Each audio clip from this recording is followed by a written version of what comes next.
Mamlakatimizda amalga oshirilayotgan Dolzarb 90 kun loyihasi doirasida Jizzax shahar madaniyat bo'limi jamoasining hisobot konsertlari bo'lib o'tmoqda. Yaqinda ikkinchi chorak yakunlariga bag'ishlanib, Jizzax shahar 3-son madaniyat markazi qoshida faoliyat olib borayotgan Rayhon folklor etnografik xalq ansambli tomonidan hisobot konserti bo'lib o'tdi.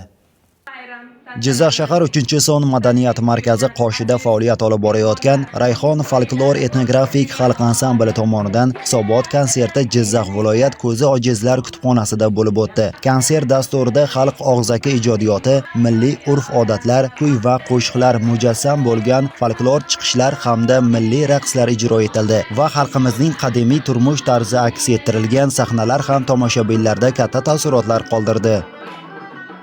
Ikkinchi chorak hisobot konsertimizni o'tkazdik. Bunda o'zimizni urf-odatlar, mana esdan chiqib qolayotgan urf-odatlar, yuz ochar marosimini ko'rsatdik. Elimizga tatbiq etish, xalqdan olingan shu udum eski ota-bobomizdan qolgan. Hozir endi u to'ylarda unaqa juda ham yuz ocharlar ham uncha ko'p bo'lmayapti. Shuning uchun biz buni ko'proq xalqqa yetib borsin degan holda shu marosimlarni tatbiq etdik. Agar shu xalqqa yetib borsa biz ham xursand bo'lamiz.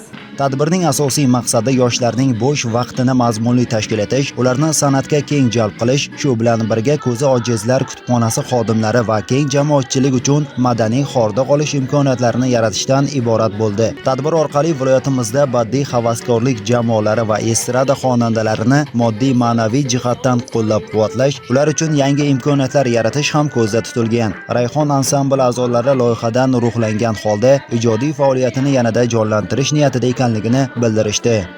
Biz ko'p narsalarni o'rgandik, ko'p narsalarni esga oldik. Mana qadimdan qolgan yuz ochdi marosimi bo'ldi. Juda ham ajoyib bo'ldi. Men kelajakda bu 3-son madaniyat uyiga bundan ham katta omad, yutuqlarga baraka, hamma vaqt tinchlik, sog'likda mana shunday yurtimizga tinchlik, sog'lik yarashadi. Tinchlik bo'lsin, yurtboshimiz omon bo'lsin.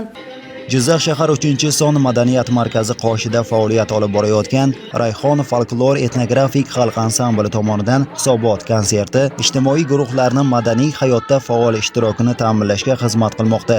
Bu kabi tadbirlar mahalliy ijodkorlar salohiyatini ro'yobga chiqarish, yoshlarni sog'lom ma'naviy muhitda tarbiyalashdagi muhim qadamlardan biridir.